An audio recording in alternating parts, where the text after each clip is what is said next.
Kaum muslimin yang dimuliakan Allah, kita baru saja memasuki awal-awal daripada bulan Rajab. Dulu di masa jahiliyah, orang-orang Arab suka melakukan ritual di bulan Rajab, disebut dengan atirah. Atirah berarti menyembelih binatang-binatang terbaik untuk keberkahan harta di rumah.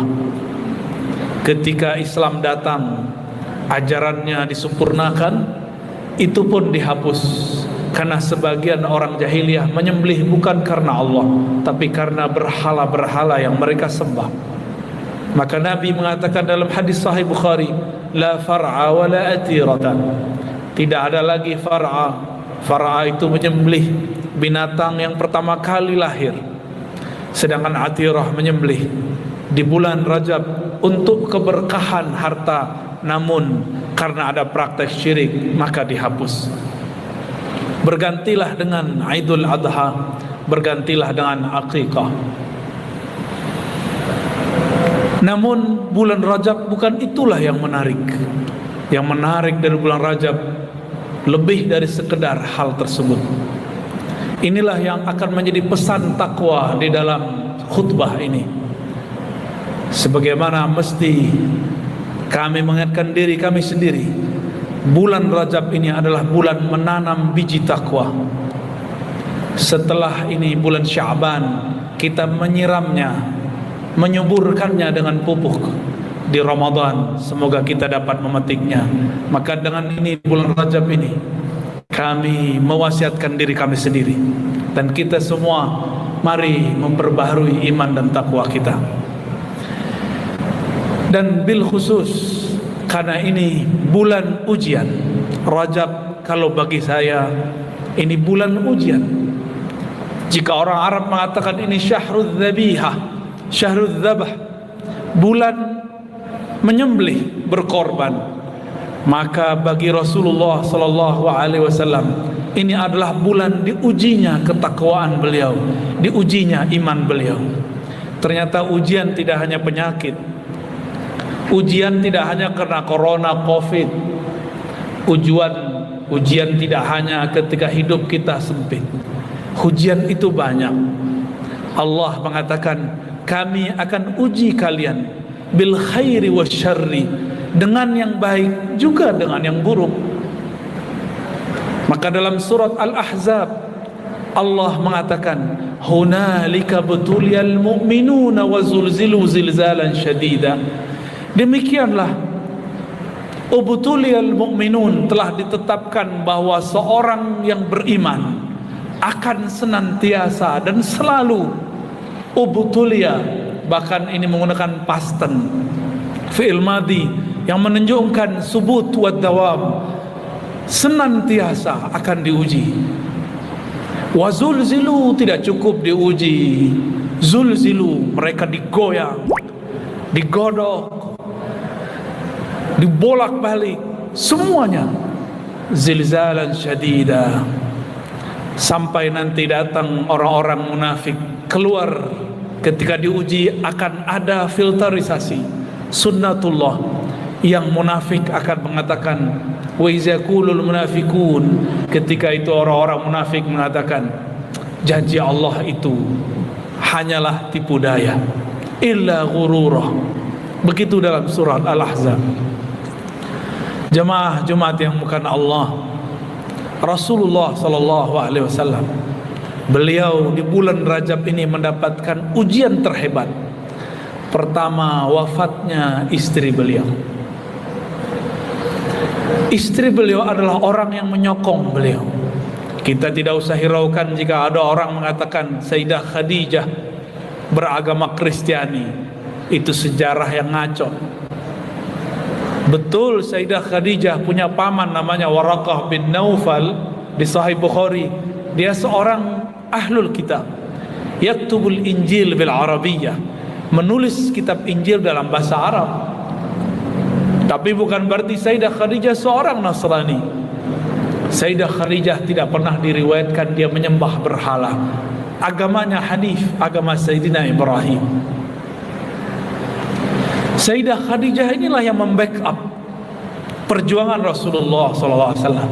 Di suatu sore Nabi termenung ketika periode Madinah, hidup sudah mulai nyaman, perjuangan sudah mulai tertata. Terlihatlah oleh ibunda Aisyah radhiyallahu taala anha. Di situ ternyata Nabi bergumam menyebut nama Sayyidah Khadijah. Maklum seorang istri pasti cemburu kepada istri tua. Apa kata Sayyidah Aisyah? Wahai Rasulullah, masa yang sudah mati yang tua itu masih diingat? Apa jawaban Rasulullah SAW? Wahai Aisyah istriku, dia Khadijah berjuang saat kami masih sendiri, kami masih sepi, kami tidak ada modal, tidak ada yang menjaga, tidak ada yang mensupport. Semua orang membenci, bahkan banyak juga yang melakukan tindak-tindak kriminal. Semuanya iri. Di saat itulah Aisyah, istri tuaku Khadijah, memperkuatku. Maksud Nabi, wahai Aisyah, engkau sekarang sudah enak,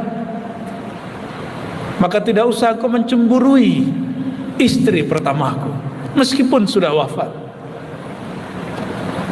Maka Sayyidah Aisyah semenjak saat itu tidak pernah lagi mencemburui Sayyidah Khadijah. Kata beliau, istri yang paling disayangi Rasulullah adalah aku, kecuali Khadijah. Dia lebih disayanginya melebihi aku. Namun di bulan ini juga, di bulan Rajab ini juga, 3 tahun sebelum beliau diizinkan berhijrah ke Yathrib alias Madinah, Sayyidina Nabi SAW yang di backup oleh pamannya Abu Talib pun, Abu Talib sakit-sakitan dan berujung mati. Di saat semua orang Arab benci kepada Rasulullah, Arab Makkah, kafir Quraisy kufur kepada Rasulullah, yang menjaga Rasulullah adalah Abu Talib. Inilah ujian-ujian yang tiada tara. Ketika kita berjuang, orang terdekat kita dipanggil Allah. Ketika kita berusaha, kita sedang berkorban, ternyata orang terdekat kita hilang. Apakah masih ada Allah di situ? Ternyata Rasulullah sangat sabar. Rasulullah tidak pernah sedih. Belum lama sebelumnya Rasulullah hijrah ke Taif. Sampai di Taif pun ditolak. Bahkan beliau kemudian diusir. Bayangkan jika kita tidak diterima sedikit pun di suatu tempat, kita tersinggung. Ini Rasulullah lebih daripada tidak diterima. Beliau dilempar dengan tai onta, dilempar dengan hal-hal yang tidak pantas. Tapi di saat itu Sayyidina Jibril datang. Ternyata Sayyidina Jibril tidak sabar. Sayyidina Jibril mengatakan, wahai Muhammad, jika engkau mau, akan aku hancurkan negeri Taif. Tapi Rasulullah lebih sabar daripada Sayyidina Jibril. Wajar Nabi kita, Nabi Muhammad, seorang manusia, Ibn Abdullah, bukan malaikat, bukan jin. Nabi kita seorang manusia. Tubuhnya mungkin tidak sekuat seperti yang orang bayangkan malaikat, ternyata ruhaninya jauh lebih kuat. Di saat Jibril tidak sabar, Nabi Muhammad SAW sabar. Beliau mulai dari awal tahun berdakwah sampai tahun ke-7 selalu diuji. Ujiannya lebih parah daripada pandemi dan Covid. Beliau pernah 3 tahun tidak makan kecuali dedaunan dan kulit-kulit yang sudah kering. Sudah seberapa banyak sebenarnya ujian kita sehingga kita banyak mengeluh? Tidak pada tempatnya. Rasulullah SAW kemudian mengatakan, ya Allah, orang-orang Taif tidak mengerti siapa aku. Jadikan keturunan mereka mengerti siapa aku. Ketika semua masalah memuncak, tidak ada lagi makhluk yang diuji melebihi Rasulullah. Hatta Nabi Nuh tidak lolos. Nabi Nuh diejek kaumnya. Nabi Nuh tersinggung di tahun ke-950. Apa kata beliau? Ya Allah, hancurkan mereka. Karena kalau mereka punya anak, anaknya pun pasti kafir. Nabi Nuh berprasangka sebelum takdir terjadi. Beda dengan Nabi Muhammad sallallahu alaihi wasallam. Kalau belum terjadi berarti masih ada kesempatan berubah. Maka beliau membuka harapan. Itulah maknanya rahmatan lil alamin. Beda dengan Nabi Musa, beda dengan Nabi Yunus. Nabi Yunus ketika tidak diterima kaumnya, dia lari ke laut. Pergi naik kapal, ternyata kapal pun tidak terima. Inilah Nabi Muhammad sallallahu alaihi wasallam. Dan ada rahasia di setiap ujian. Setiap orang diuji berarti ada pemberian di sampingnya atau setelahnya. Inna ma'al usri yusra. Bahkan dalam Al-Quran bukan setelahnya. Pemberian Allah akan diberi bersamaan jika ada kesulitan. Inna ma'al usri. Setiap kali ada kesulitan pasti ada kemudahan. Inilah rahasia qalbu Nabi Muhammad sallallahu alaihi wasallam.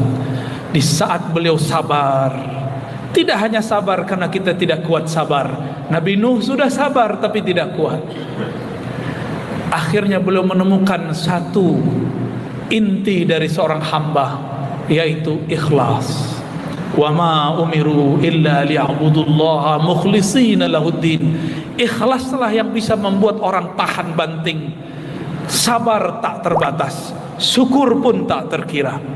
Nabi Muhammad melepas kepergian Abu Talib, melepas kepergian Khadijah, bahkan melepas semua siapa saja yang membantunya. Beliau hanya mengatakan, cukuplah Allah yang membantuku.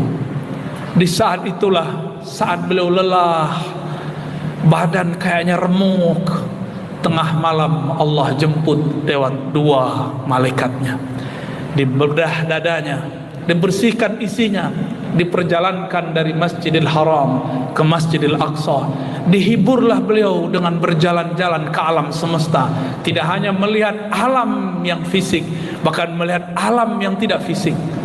Dalam riwayat yang sahih, riwayat Imam Bukhari dikatakan, aku marartu bi Musa wa huwa yusalli fi qabri. Nabi bercerita dalam tamasyanya, bahkan aku melihat Nabi Musa salat di dalam kuburnya. Pemandangan yang indah sekali. Beliau bisa memandang tembus ke alam kubur. Puncaknya beliau memimpin salat di Masjidil Aqsa. Beliau menoleh ke belakang, ternyata yang hadir bukan satu dua orang, tapi para arwah Nabi. 124.000 pun Allah hadirkan, karena semua para Nabi berdoa, ya Allah, jadikan kami umat Muhammad di akhir zaman. Inilah doa ijabah mereka. Kadang-kadang doa diijabah setelah orang meninggal. Ruhnya pun Allah kembalikan.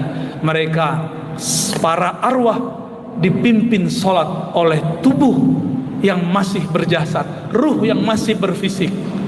Inilah kemuliaan Sayyidina Nabi SAW.